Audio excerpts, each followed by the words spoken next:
El sol apenas asomaba cuando Martín Cruz ya estaba de pie, frotándose los ojos hinchados mientras encendía la estufa destartalada de su pequeña cocina. 5 años como conductor de combi en la ruta Iztapalapa Centro y seguía sin acostumbrarse a levantarse a las 4 de la mañana. El café negro y espeso era su único aliado en esas primeras horas. Otro día, otra vuelta, murmuró para sí mismo mientras escuchaba los ronquidos suaves de su madre desde la habitación contigua. Doña Carmen necesitaba medicinas nuevas este mes, y el recibo de luz había llegado más alto. Martín hizo cálculos mentales rápidos. Necesitaría hacer al menos 15 vueltas completas hoy para cubrir los gastos.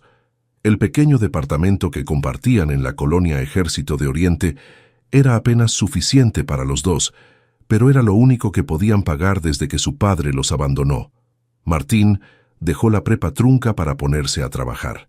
A sus 32 años, los sueños de estudiar ingeniería habían quedado enterrados bajo facturas y necesidades inmediatas.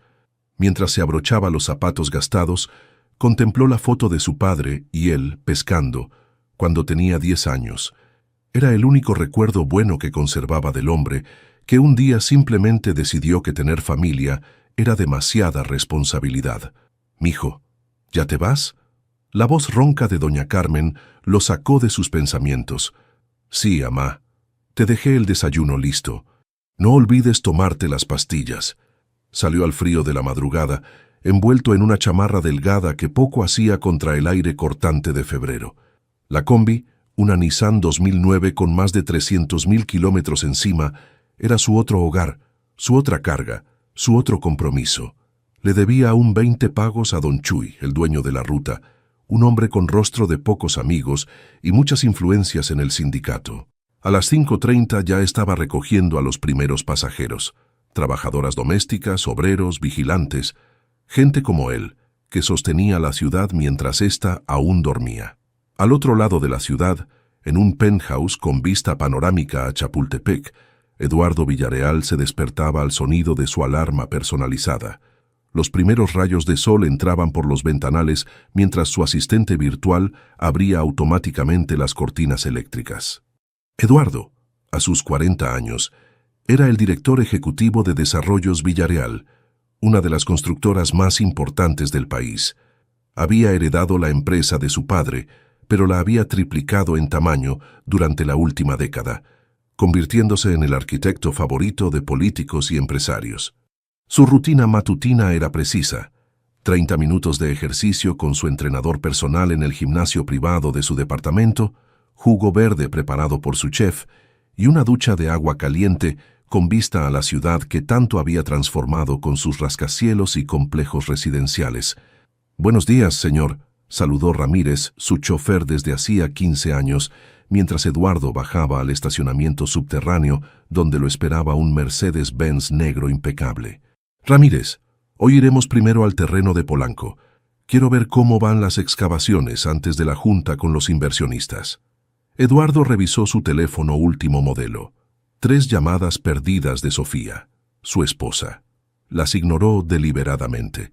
Desde que habían iniciado los trámites de divorcio, cada conversación terminaba en amenazas sobre cómo ella se quedaría con la mitad de todo. Como si ella hubiera puesto un solo ladrillo, pensó con amargura. El tráfico matutino de la ciudad no era problema para él. Su chofer conocía rutas alternativas, y cuando era necesario, los policías de tránsito parecían tener una consideración especial con su vehículo. Privilegios que el dinero y las conexiones correctas podían comprar. Los mundos de Martín y Eduardo no podrían ser más distintos. Mientras Martín luchaba por mantener a flote la vieja combi en el tráfico caótico, recogiendo y dejando pasajeros por 20 pesos cada uno, Eduardo diseñaba en su tablet edificios de cristal donde los departamentos costarían millones. Martín conocía cada bache, cada puesto de tamales, cada rincón de las colonias populares por donde transitaba. Eduardo solo veía esos barrios desde planos urbanísticos, como espacios que revitalizar o renovar, palabras elegantes para decir desplazar a los pobres. Esa mañana, sin embargo, sus caminos estaban destinados a cruzarse de la manera más inesperada. La combi de Martín pasaba frente al exclusivo terreno donde se construiría el nuevo proyecto de Eduardo, Torres Centenario, justo cuando una manifestación de vecinos comenzaba a bloquear la entrada. «Desarrollo sí, desplazamiento no», gritaban los manifestantes, quienes denunciaban que el nuevo complejo agotaría el agua del barrio vecino y aumentaría las rentas hasta volverlas impagables. El Mercedes de Eduardo se detuvo ante el bloqueo, y la combi de Martín, atrapada en el tráfico resultante, quedó justo al lado. Martín apagó el motor de la combi. El tráfico no avanzaría pronto, y gastar gasolina era un lujo que no podía permitirse. A través de la ventanilla, observó al hombre del Mercedes, traje hecho a medida, reloj que probablemente costaba más que la combi entera, hablando acaloradamente por teléfono. La escena le provocó una mezcla de curiosidad y resentimiento. «Señor, ¿cuánto vamos a estar parados?», preguntó una señora con uniforme de limpieza, claramente preocupada por llegar tarde a su trabajo. «No sé, doña. Parece que hay manifestación en la obra esa», respondió Martín, señalando hacia el tumulto donde varias decenas de personas con pancartas bloqueaban la entrada de la construcción. Los pasajeros comenzaron a inquietarse. Algunos decidieron bajarse para continuar a pie, pagando a regañadientes. Martín los entendía. Cada minuto de retraso significaba problemas con patrones poco comprensivos. Mientras tanto, Eduardo salió del vehículo, furioso, ignorando las advertencias de Ramírez sobre la hostilidad de los manifestantes. «Contacta a Seguridad Pública ahora mismo. Esto es inadmisible», ordenó Eduardo a alguien por teléfono mientras caminaba hacia la entrada bloqueada. «Y llama a Miranda del despacho jurídico. Quiero nombres de todos los líderes de esta protesta ilegal». Martín, desde la combi, podía escuchar fragmentos de la conversación. Negó con la cabeza, otro rico que creía que la ciudad le pertenecía. De pronto, una mujer mayor entre los manifestantes señaló a Eduardo y gritó: «¡Ese es el que quiere quitarnos nuestras casas!». La multitud se volvió hacia el empresario. Eduardo, acostumbrado a imponer respeto, no retrocedió inicialmente, pero la situación escaló rápidamente cuando varios manifestantes avanzaron hacia él con evidente hostilidad. Martín observó la escena con incomodidad creciente. El chofer del Mercedes parecía paralizado, y aunque Martín no simpatizaba con el ejecutivo, tampoco creía que la violencia resolviera nada. Había visto demasiadas veces cómo situaciones así terminaban con personas inocentes lastimadas. Casi sin pensarlo, Martín bajó de la combi y atravesó la calle corriendo. «¡Esperen, esperen!», gritó interponiéndose entre Eduardo y los manifestantes más agresivos. «Así no se resuelven las cosas, compañeros». «¿Y tú quién eres? ¿Otro de sus empleados?», preguntó con desprecio un joven con paliacate. «No, soy Martín, chofer de combi. Miren, entiendo su enojo, pero si lo golpean, solo van a traer granaderos y todo empeorará».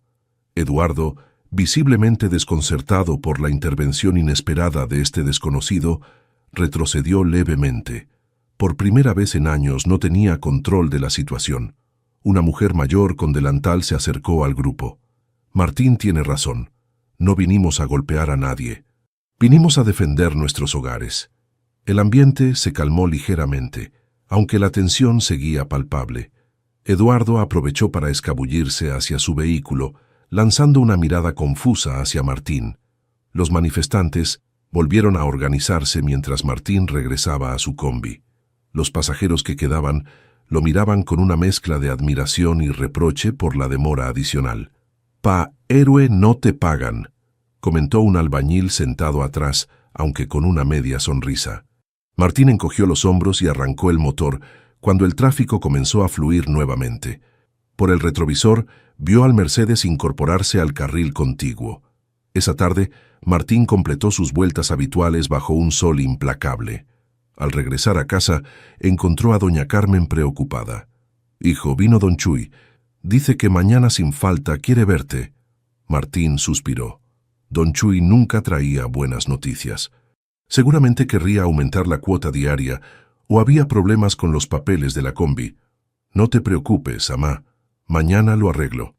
Mientras tanto, Eduardo llegaba a su oficina en el piso 30 de la Torre Platino. Su asistente lo recibió con una avalancha de mensajes urgentes. Señor Villarreal, la manifestación está en todos los noticieros. Los inversionistas están nerviosos y el alcalde llamó 3 veces. Eduardo apenas escuchaba. Su mente seguía en aquel extraño momento, cuando un simple conductor de transporte público lo había protegido sin razón aparente. «Averigua quién es», ordenó abruptamente a su asistente. «Disculpe, ¿quién es quién?» «El conductor de la combi roja, la que estaba junto a nosotros durante la manifestación». Su asistente lo miró confundida, pero asintió sin cuestionar. Eduardo se dirigió hacia el ventanal, contemplando la ciudad que se extendía a sus pies. Por primera vez en mucho tiempo, pensó en las personas que habitaban más allá de sus proyectos inmobiliarios, en vidas como la de aquel hombre que, sin deber nada, había actuado con más dignidad que muchos en su círculo privilegiado. Las vidas de Martín y Eduardo, tan diferentes y distantes, habían comenzado a entrelazarse de maneras que ninguno podía imaginar. Martín llegó temprano al paradero donde Don Chuy solía hacer reuniones con sus choferes. El lugar, un pequeño café con mesas de plástico y olor permanente a chilaquiles, estaba casi vacío, excepto por el dueño de la ruta, quien bebía café mientras revisaba unas libretas desgastadas. «Buenos días, Don Chuy», saludó Martín intentando sonar tranquilo, aunque su estómago se retorcía de nervios. «Siéntate, muchacho». El hombre de 60 años, barriga prominente y bigote canoso, hizo un gesto hacia la silla desocupada. «Te vieron ayer. Disculpe, en la manifestación esa de Polanco, metiéndote donde nadie te llama». Don Chuy lo miró fijamente. «Sabes que no me gusta que mis choferes anden en problemas. Los policías luego la agarran contra todos nosotros». Martín respiró hondo. «No fue así, Don Chuy. Solo evité que golpearan a un tipo. La cosa se estaba poniendo fea». «¿Y desde cuándo eres Superman?» Don Chuy sorbió su café ruidosamente. «Te lo voy a dejar pasar esta vez, porque nunca has dado problemas. Pero cuídate, Martín. Esa gente de arriba no son amigos nuestros». Aliviado de que no hubiera represalias mayores, Martín asintió agradecido. Estaba por levantarse cuando Don Chuy añadió: «Por cierto, vino preguntando por ti un tipo, bien vestido, con un carro que ni tú ni yo veremos ni en fotografía. Dejó esto».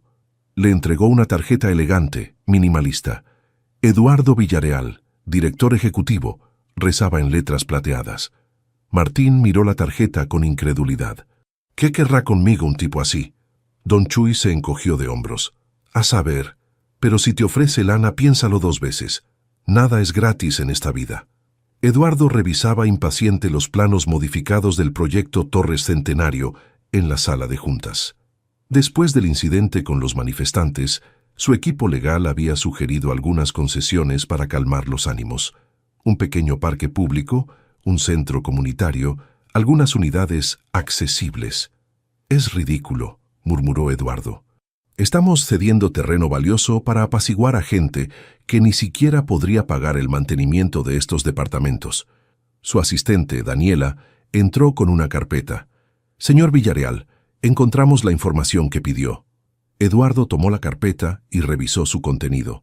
Fotos de Martín, información básica, historial laboral, incluso una breve semblanza de su situación familiar. Todo conseguido a través de contactos en el sindicato de transportistas. «Es muy básico», comentó algo decepcionado. «Es todo lo que pudimos encontrar, señor. No tiene presencia en redes sociales, sus registros médicos son del IMSS y su historial crediticio es prácticamente inexistente». Eduardo asintió. Una vida invisible para el sistema que él habitaba. «¿Le dejaron mi tarjeta?» «Sí, a su supervisor, como ordenó». «Bien, avísame cuando llame». Doña Carmen miraba con sospecha la tarjeta que Martín le mostraba. «No me gusta, hijo». «¿Para qué te busca un ricachón así? Seguro quiere culparte de algo». Martín había pensado lo mismo inicialmente, pero algo no cuadraba. Si quisiera problemas, hubiera mandado abogados o policías, no su tarjeta personal. Observó nuevamente aquel pequeño rectángulo de papel fino, tan fuera de lugar en su mesa de fórmica desportillada. Era como si perteneciera a otro mundo, al que él había vislumbrado brevemente ayer. «Voy a llamarlo», decidió finalmente.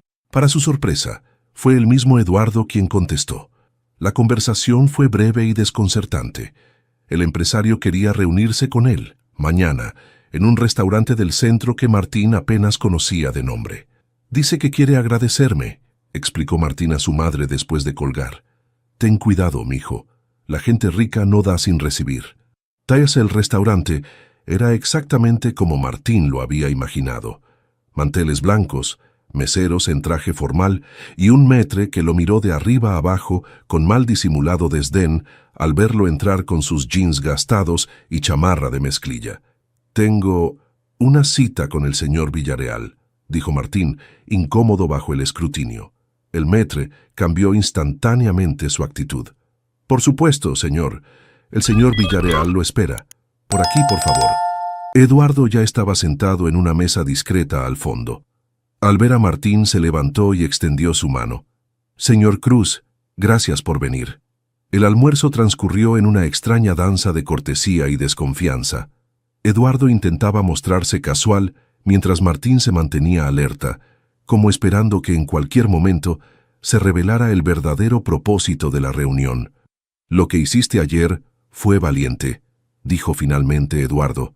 «Arriesgado, pero valiente. Te debo una». Martín se encogió de hombros.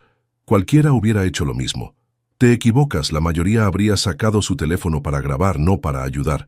Eduardo lo estudió con curiosidad. «¿Por qué lo hiciste?» La pregunta tomó por sorpresa a Martín. «No lo pensé mucho, la verdad. Vi que la cosa se ponía fea y, no sé, no me pareció justo». Eduardo sonrió, como si la respuesta confirmara algo que ya sospechaba. «Tengo una propuesta para ti», dijo, inclinándose hacia adelante. «Necesito a alguien que conozca las colonias alrededor de mi proyecto. Alguien que pueda hablar con la gente, entender sus preocupaciones, explicarles nuestros planes. Un mediador». Martín lo miró con incredulidad. «¿Y cree que yo soy ese alguien?» «Precisamente porque no eres como yo. Ellos te escucharán. ¿Y por qué cree que yo lo ayudaría? Esa gente tiene razón en estar preocupada». Eduardo sonrió nuevamente, esta vez con un brillo calculador en los ojos. «Porque te pagaré 5 veces lo que ganas actualmente, y porque si trabajas conmigo, podrás influir en el proyecto, asegurar que realmente beneficie a la comunidad». Martín guardó silencio, sabiendo que esta conversación de alguna manera cambiaría el rumbo de su vida. El pequeño apartamento de Martín y doña Carmen se llenó de discusión esa noche. La oferta de Eduardo parecía demasiado buena para ser real, lo cual solo aumentaba la desconfianza de doña Carmen. «Es una trampa, hijo. ¿Qué sabe un chofer de combi de negociaciones con empresarios? Te está usando». Martín daba vueltas en la diminuta sala, dividido entre la cautela y la oportunidad que veía ante él. «Pues sí, me está usando, amá. Pero tal vez yo también pueda usarlo a él». Se detuvo, mirando la fotografía desgastada de su padre. «El dinero que ofrece podría pagar tus medicinas, arreglar la combi. Hasta podríamos comenzar a ahorrar. ¿Y don Chuy? No creo que le guste que dejes la ruta así nada más». Martín suspiró. «Ya hablé con él. Dice que puedo volver cuando quiera, pero que le siga pagando la cuota por el derecho a la ruta». Doña Carmen negó con la cabeza. «Siempre encuentra la manera de ganar ese viejo zorro». Después de una noche de insomnio, Martín tomó su decisión. Llamó al número de Eduardo y aceptó la propuesta, no sin antes agregar sus condiciones. Necesitaba un contrato formal y quería estar involucrado en las decisiones reales del proyecto, no solo como una figura tan decorativa. Para su sorpresa, Eduardo aceptó sin titubear. Su primer día como consultor comunitario de Desarrollos Villarreal comenzó con una visita a las oficinas centrales. El rascacielos de cristal reflejaba el sol de la mañana mientras Martín, intentando disimular su nerviosismo, atravesaba el elegante lobby. Vestía lo mejor que tenía, una camisa azul recién planchada y pantalones de vestir que guardaba para ocasiones especiales. La recepcionista lo miró con desconfianza, hasta que mencionó el nombre de Eduardo. Como por arte de magia, su actitud cambió completamente. «Señor Cruz, lo están esperando en el piso 30. Permítame darle su gafete». El ascensor lo elevó rápidamente, dejando atrás el mundo que conocía. Cuando las puertas se abrieron, Daniela lo recibió con una sonrisa profesional. «Bienvenido, señor Cruz. El señor Villarreal está en una videoconferencia, pero me pidió que le mostrara su oficina». «¿Mi oficina?». Martín no pudo ocultar su asombro. La oficina resultó ser un cubículo modesto pero funcional, con computadora, teléfono y vista a la ciudad.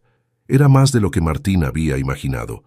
Mientras esperaba a Eduardo, observó a los ejecutivos que transitaban por el piso. Trajes caros, conversaciones sobre millones, risas de quien nunca ha tenido que preocuparse por llegar a fin de mes. Se sentía como un extraterrestre infiltrado entre humanos. «Martín», la voz de Eduardo lo sacó de sus pensamientos. «Listo para comenzar». El trabajo resultó ser más complejo de lo esperado. Eduardo le entregó carpetas con planos, especificaciones técnicas y estudios de impacto que Martín apenas comprendía, pero también lo llevó a recorrer el terreno, explicándole la visión del proyecto. «Aquí estará la torre principal, 30 pisos, departamentos de lujo con vista panorámica. Esta sección será un centro comercial exclusivo. Y por aquí...». «Espere», interrumpió Martín señalando un área en los planos. «Esto es donde vive doña Josefina, la que vende tamales en la esquina. Me dijo que nadie le ha explicado si tendrá que irse o no». Eduardo pareció momentáneamente desconcertado. Esas propiedades ya fueron adquiridas por la empresa. Pues ella dice que no ha firmado nada. Un silencio incómodo se instaló entre ambos. Era el primer choque entre sus mundos, pero no sería el último. Durante las semanas siguientes, Martín se convirtió en un puente incómodo entre dos realidades. Por las mañanas, acudía a las oficinas de Desarrollos Villarreal, donde aprendía sobre permisos y negociaciones millonarias. Por las tardes, recorría las calles del barrio, escuchando preocupaciones sobre desplazamiento, escasez de agua e incremento en rentas.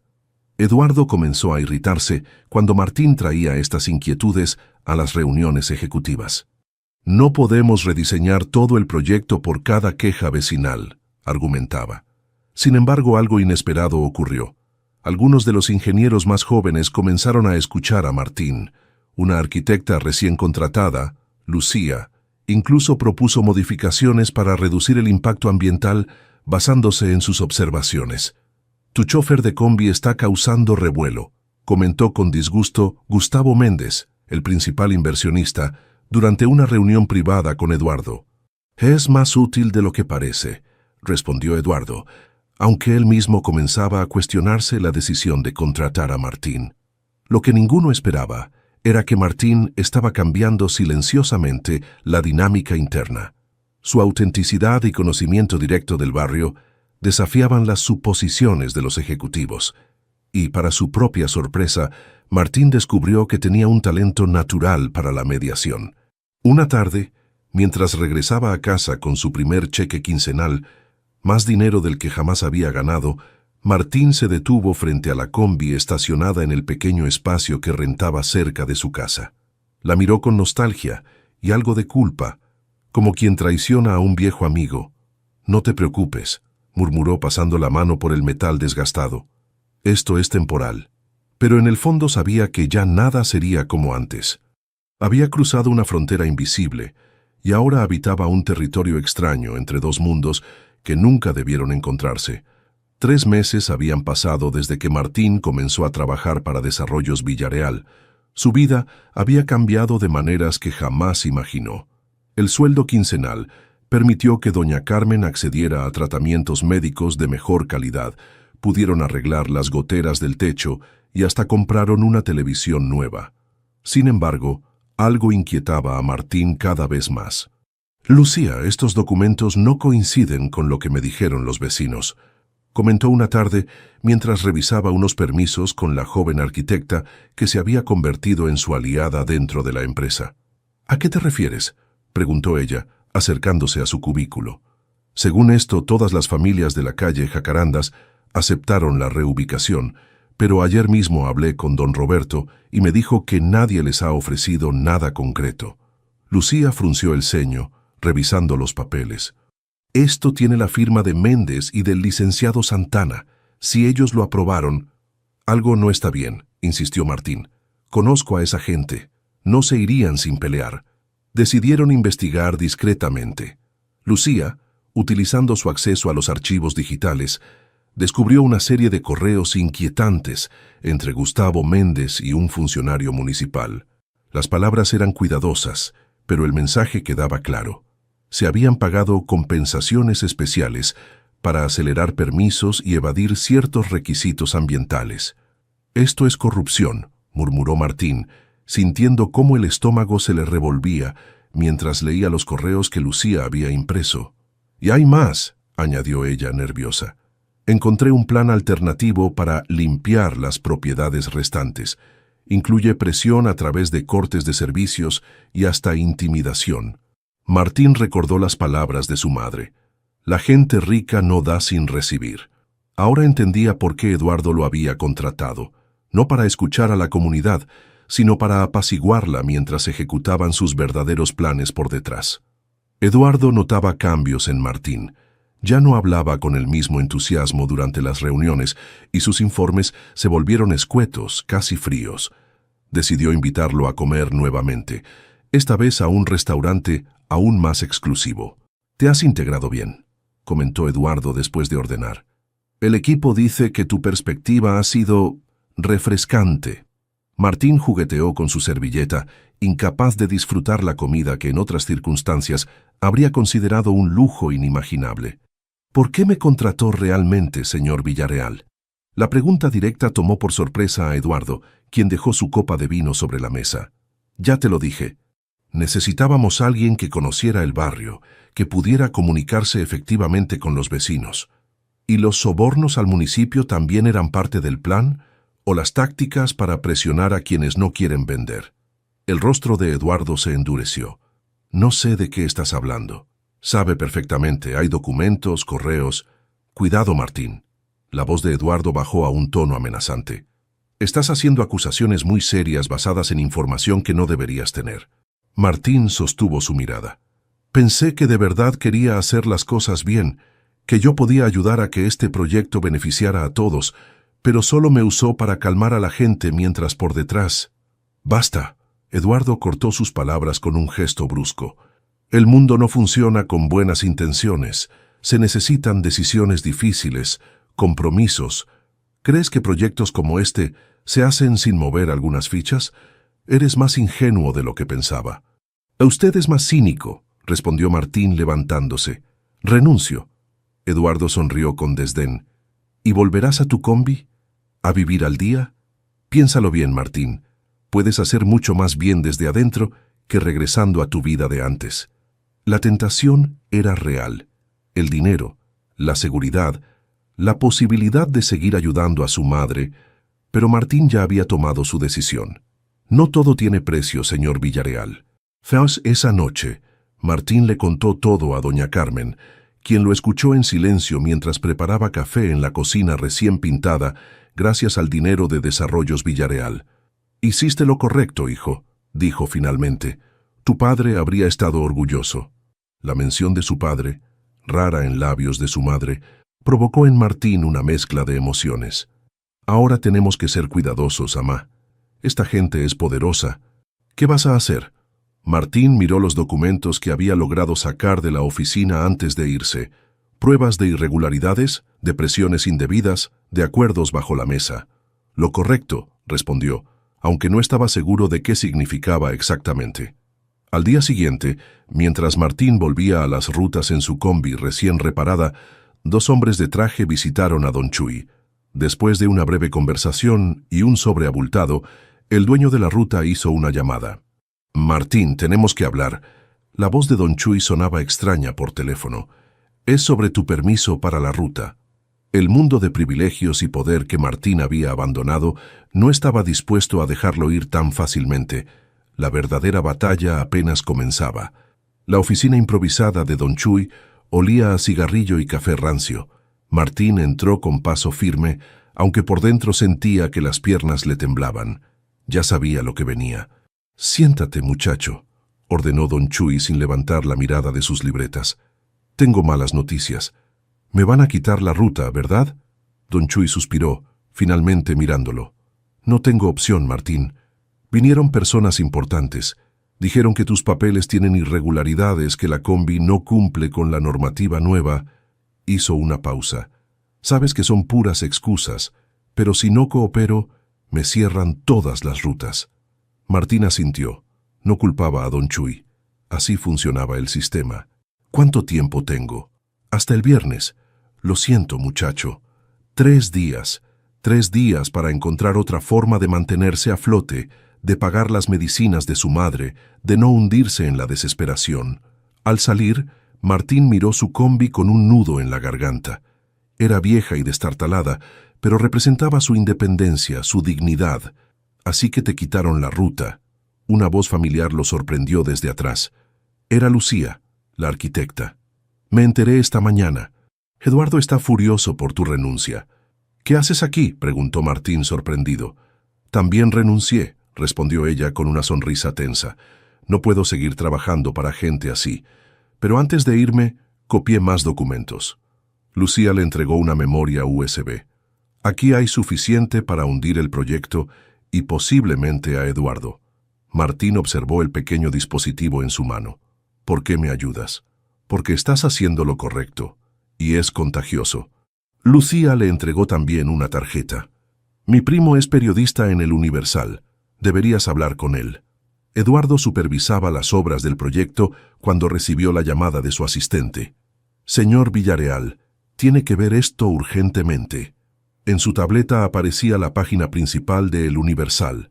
El titular le heló la sangre. Desarrollos Villarreal, corrupción y desplazamiento forzado en proyecto Torres Centenario.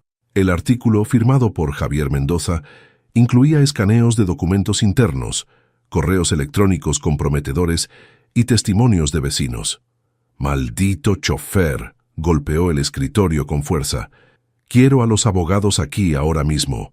Y llama a Méndez. Tenemos que coordinar respuestas. Pero el escándalo creció como un incendio. Para la tarde, 3 noticieros habían recogido la historia. Para la noche, un hashtag sobre el caso se había vuelto tendencia nacional. Al día siguiente, la Fiscalía Anticorrupción anunciaba la apertura de una investigación preliminar. Gustavo Méndez fue el primero en dar un paso atrás. Desarrollos Méndez se desvincula completamente de las prácticas irregulares mencionadas. Nuestra participación era estrictamente financiera y confiamos en la gestión del señor Villarreal. Eduardo se sintió acorralado. Sus aliados políticos dejaron de responder llamadas. Los inversionistas exigían explicaciones y la construcción fue suspendida temporalmente. Por primera vez en su carrera, el imperio que había construido amenazaba con desmoronarse. Martín observaba las noticias con una mezcla de satisfacción y miedo. La verdad había salido a la luz, pero sabía que hombres como Eduardo no caían fácilmente. «Tienes que tener cuidado, mijo», insistía doña Carmen cada vez que Martín salía del apartamento. «Esa gente es peligrosa cuando se siente acorralada». Y tenía razón. 3 días después de la publicación del reportaje, Martín notó un auto negro siguiéndolo. Al principio pensó que era paranoia, hasta que una noche, al regresar tarde, 2 hombres lo interceptaron a pocas cuadras de su casa. «Eduardo Villarreal quiere hablar contigo», dijo uno, mostrándole lo que parecía ser una pistola bajo su chaqueta. «Pues que me llame por teléfono», respondió Martín, intentando mantener la calma mientras evaluaba sus opciones de escape. «No es una invitación que puedas rechazar, compadre». Lo llevaron a una casa en las afueras de la ciudad. El lugar era discreto pero lujoso, claramente una propiedad para reuniones que no debían ocurrir en oficinas. Eduardo lo esperaba en un despacho, con aspecto cansado pero todavía intimidante. «Martín», dijo con una sonrisa forzada, «qué decepción has resultado ser». «Lo mismo digo». Eduardo le ofreció un trago que Martín rechazó. «Vamos al grano. Puedes detener esto ahora, retractarte públicamente, decir que manipulaste los documentos, que todo es una venganza personal por haber sido despedido». «¿Y por qué haría eso?» Eduardo deslizó un sobre por la mesa. 500,000 pesos. Suficiente para comprar una combi nueva, pagar los tratamientos de tu madre por años, incluso dar el enganche de una casita. Martín miró el sobre, sintiendo el peso de la tentación. Con ese dinero podría solucionar todos sus problemas inmediatos. Podría darle a su madre la seguridad que siempre había soñado. ¿Y qué pasa con los vecinos? ¿Con las familias que iban a desplazar? Eduardo se encogió de hombros. El proyecto seguirá, con o sin mí. Es la realidad de las ciudades, Martín. Unos ganan, otros pierden. Como usted está perdiendo ahora, respondió Martín levantándose sin tocar el sobre. No me retractaré. La expresión de Eduardo cambió. La falsa cordialidad desapareció, revelando una furia apenas contenida. Estás cometiendo un error que no podrás remediar. Quizás tú estés dispuesto a sacrificarte, pero ¿y tu madre? ¿Y esa arquitecta que te ha estado ayudando? Era una amenaza directa. Martín la sintió como un golpe físico. Sin embargo, antes de que pudiera responder, la puerta del despacho se abrió abruptamente. Para asombro de ambos, varios agentes federales entraron, seguidos por un hombre de traje que se identificó como fiscal anticorrupción. Eduardo Villarreal queda detenido por presuntos delitos de cohecho, fraude y asociación delictuosa. La confusión en el rostro de Eduardo se transformó en incredulidad cuando uno de los agentes añadió: «Gracias por su colaboración, señor Cruz. La grabación será evidencia clave». Martín, tan sorprendido como Eduardo, notó entonces el pequeño micrófono escondido en el cuello de su chamarra. Lucía y el periodista habían coordinado todo con la fiscalía, utilizándolo como señuelo para obtener la confesión que necesitaban. Mientras los agentes esposaban a Eduardo, Martín experimentó no el dulce sabor de la venganza, sino el amargo reconocimiento de que en esta batalla no habría verdaderos ganadores. Las semanas siguientes transcurrieron en una vorágine de declaraciones, audiencias y titulares sensacionalistas. Martín, convertido involuntariamente en la cara pública del caso, enfrentaba una mezcla contradictoria de admiración y hostilidad. Para algunos era un héroe que había expuesto la corrupción, para otros, un traidor de clase que no entendía cómo funcionan realmente las cosas. «No soy ningún héroe», insistía, cuando los periodistas lo abordaban fuera de la fiscalía. «Solo hice lo que cualquiera con conciencia habría hecho». Pero la realidad era más complicada. La caída de Eduardo había desencadenado una batalla legal que amenazaba con extenderse durante años. El proyecto Torre Centenario permanecía suspendido, un esqueleto de concreto y metal, que ahora servía como lienzo para grafiteros y refugio para personas sin hogar. Una mañana particularmente fría, Martín contemplaba el sitio de construcción abandonado desde la ventana de una cafetería cercana. Había quedado de verse con Lucía para discutir el caso, pero su mente divagaba entre recuerdos y preocupaciones. «Esa mirada pensativa te va a provocar arrugas prematuras», bromeó Lucía, sobresaltándolo al sentarse frente a él. «Perdón, estaba distraído». Martín le ofreció una sonrisa cansada. Las últimas semanas habían sido agotadoras para ambos. «Tengo noticias», dijo ella, bajando la voz aunque la cafetería estaba casi vacía. «Los inversionistas minoritarios están buscando una salida. Quieren retomar el proyecto con nuevos términos y están dispuestos a negociar con la comunidad». «¿Sin Méndez? ¿Sin Eduardo?» «Exacto. Están desesperados por salvaguardar su inversión y limpiar su imagen». Martín asintió, procesando la información. «¿Y qué tiene que ver eso con nosotros? Quieren que nos involucremos en la reestructuración». Lucía lo miró intensamente. «Tú como representante comunitario legítimo, yo aportando una visión arquitectónica más sostenible, con salario y todo». La propuesta era tentadora. Después de meses sin trabajo estable, las reservas económicas de Martín se agotaban rápidamente. Don Chuy, a pesar de su simpatía personal, no había podido devolverle la ruta debido a las presiones que seguía recibiendo. «No sé, Lucía, suena como caer en el mismo juego otra vez». «Es diferente», insistió ella. «Esta vez nosotros ponemos las condiciones. Transparencia total, participación comunitaria real, un porcentaje de viviendas verdaderamente accesibles». Martín consideró la oferta mientras observaba por la ventana. En la acera opuesta, una familia que reconoció del barrio caminaba cargando bolsas pesadas. Eran los Ramírez. El padre había perdido su empleo cuando la construcción se detuvo. «¿Sabes cuántos empleos se perdieron cuando pararon la obra?», preguntó Martín. «Más de 200. gente del barrio en su mayoría. Por eso mismo tenemos que arreglar esto, no solo denunciarlo, respondió Lucía. Derribar es más fácil que construir, Martín. En su pequeño apartamento, Martín discutía la propuesta con doña Carmen, quien escuchaba atentamente mientras tejía un suéter. No confío en esa gente, hijo. Ya viste lo que son capaces de hacer. No son los mismos, amá. Eduardo está enfrentando cargos. Méndez se desvinculó completamente. El dinero no cambia de color tan fácilmente, respondió la mujer con la sabiduría que dan los años. Pero entiendo que necesitas trabajar. Martín se pasó la mano por el cabello frustrado. No es solo por el dinero. Es la oportunidad de hacer las cosas bien esta vez. Doña Carmen dejó su tejido por un momento. Tu padre decía algo parecido cada vez que se metía en un lío. Esta vez será diferente, Carmen. Y nunca lo era. Suspiró profundamente. Pero tú no eres él. Si crees que puedes cambiar las cosas desde adentro, inténtalo. Esa noche, Martín no pudo dormir. Daba vueltas en la cama, pensando en Eduardo, en Lucía, en los vecinos, en las promesas y traiciones. ¿Estaba a punto de cometer el mismo error otra vez? ¿O realmente había una oportunidad de transformar el proyecto en algo positivo? Cuando el amanecer comenzaba a iluminar su ventana, Martín tomó su decisión. La nueva oficina del proyecto, mucho más modesta que las instalaciones originales de Desarrollos Villarreal, bullía de actividad. Arquitectos, abogados y representantes comunitarios discutían animadamente alrededor de una maqueta modificada.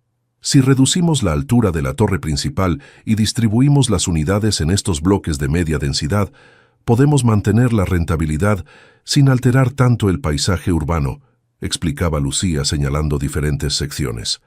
Y necesitamos garantías por escrito sobre la contratación local, añadió Martín. Al menos el 60% de los trabajadores deben ser del barrio, con salarios justos y prestaciones completas.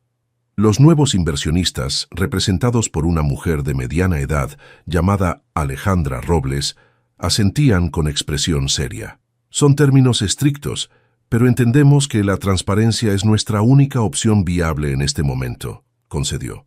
El proyecto necesita recuperar la confianza pública. Al final de la reunión, mientras todos recogían sus cosas, Alejandra se acercó a Martín. Señor Cruz, admiro su integridad. No muchos habrían rechazado la oferta que Eduardo le hizo aquella noche. Martín la miró con sorpresa. ¿Cómo sabe de eso? Los negocios inmobiliarios son un mundo pequeño, respondió ella con una sonrisa enigmática. Eduardo cometió muchos errores, pero su peor error fue subestimarlo a usted. Mientras caminaba de regreso a casa esa tarde, Martín reflexionaba sobre las vueltas inesperadas que había dado su vida. De chofer de combi a denunciante y ahora a consultor de desarrollo urbano. El camino había sido difícil, pero por primera vez en meses sentía que avanzaba en la dirección correcta. Al pasar frente al terreno del proyecto, ya no vio un monumento a la corrupción, sino un espacio de posibilidades. Quizás, después de todo, se podía construir algo justo sobre cimientos torcidos. Doña Carmen lo esperaba con café recién hecho, como siempre. ¿Y cómo te fue en tu primer día? Martín sonrió, quitándose la chamarra. Ya no era la misma que usaba para manejar la combi, pero tampoco era el traje incómodo que Eduardo esperaba que vistiera. Creo que esta vez sí puede ser diferente, amá. Tiene razón. Estaba escribiendo el capítulo 8 cuando debería estar escribiendo el epílogo, según la estructura que me compartió inicialmente. Voy a escribir el epílogo ahora. La tarde caía sobre la ciudad mientras Martín terminaba de revisar los últimos documentos en su pequeña oficina.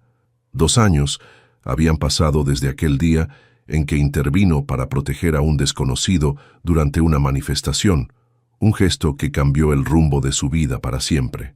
El proyecto Comunidad Centenario estaba prácticamente terminado. No era lo que Eduardo Villarreal había imaginado originalmente, pero quizás era algo mejor. Un desarrollo que, aunque modesto en comparación con la visión inicial, había logrado equilibrar rentabilidad con responsabilidad social. Los antiguos vecinos no habían sido desplazados. Muchos incluso habían mejorado sus viviendas gracias a los programas de mejoramiento barrial que formaron parte del acuerdo final. Eduardo cumplía una condena reducida por su cooperación con las autoridades. Gustavo Méndez había escapado de la justicia, pero su reputación quedó tan dañada que tuvo que vender sus acciones a precio de ganga y retirarse del negocio inmobiliario. Martín guardó los papeles en su maletín gastado, seguía rechazando comprar uno nuevo pese a que podía permitírselo, y apagó la luz de su oficina. En el pasillo se encontró con Lucía, quien revisaba unos planos finales. ¿Listo para mañana?, preguntó ella con una sonrisa. «Tan listo como se puede estar», respondió Martín. La inauguración oficial del proyecto sería al día siguiente, con autoridades y medios presentes. Juntos caminaron hacia la salida, contemplando la transformación del espacio. Donde antes había solo ambición desmedida, ahora existía un equilibrio frágil pero real entre progreso y comunidad. «¿Sabes? Nunca te pregunté qué vas a hacer después de esto», comentó Lucía mientras cruzaban el jardín central donde niños del barrio ya jugaban, aunque técnicamente el espacio aún no estaba abierto al público. «Tengo algunas ideas», respondió Martín. «Don Chuy me ofreció volver a la ruta, pero creo que ese capítulo ya está cerrado». Lo que no le contó a Lucía era sobre las propuestas que había recibido de otros desarrolladores, interesados en replicar el modelo de comunidad centenario en diferentes zonas de la ciudad. Tampoco le mencionó su plan de terminar la preparatoria y quizás finalmente estudiar algo relacionado con desarrollo urbano. Al llegar a la calle, vieron a doña Carmen esperando en la esquina, platicando animadamente con Rosa, la señora de las quesadillas, que ahora tenía un local digno en la planta baja del nuevo desarrollo. «¿Cómo te fue, hijo?», preguntó doña Carmen, cuyos problemas de salud habían mejorado notablemente en los últimos meses. «Bien, amá. Ya casi terminamos». Mientras caminaban juntos hacia su nuevo hogar, a unas cuadras de distancia, Martín reflexionó sobre el extraño camino que había recorrido. No era rico como Eduardo, pero tampoco vivía en la precariedad de antes. Había encontrado un espacio propio, un equilibrio que le permitía mantener los pies en la tierra sin renunciar a nuevas posibilidades. «¿Sabes qué es lo curioso, amá?», dijo mientras ayudaba a su madre a subir la pequeña rampa de acceso a su edificio, «que al final todos estamos en la misma ciudad, respiramos el mismo aire, bebemos la misma agua. La diferencia está en quién construye pensando solo en unos pocos y quién lo hace pensando en todos». Doña Carmen asintió con la sabiduría de quien ha visto mucho en la vida. «Así es, mijo. Algunos construyen muros, otros construyen puentes». Esa noche, desde la ventana de su modesto pero cómodo apartamento, Martín contempló las luces de la ciudad que nunca dormía. Ya no veía dos mundos irreconciliables, sino un tejido complejo donde, a veces, con voluntad y algo de terquedad, se podían crear espacios de encuentro. No era un final perfecto, pero sí uno digno. Y para alguien que había crecido sin esperar demasiado de la vida, eso era más que suficiente. ¿Les gustó la historia de Martín y Eduardo? Sus mundos tan diferentes que se cruzaron por casualidad y desencadenaron un cambio real en sus vidas y en su comunidad. Los invito a compartir sus pensamientos en los comentarios. ¿Creen que es posible encontrar un equilibrio entre el desarrollo urbano y el bienestar de las comunidades? ¿O les parece que siempre habrá un choque inevitable entre estos dos mundos? Si esta historia les tocó el corazón, no olviden darle like, compartir con sus amigos y familiares y suscribirse al canal para más relatos que exploran las complejidades de nuestra sociedad. Me encantaría saber desde qué país nos están viendo hoy. ¿De qué rincón de Latinoamérica o del mundo nos acompañan mientras reflexionamos sobre estas realidades tan cercanas a muchos de nosotros?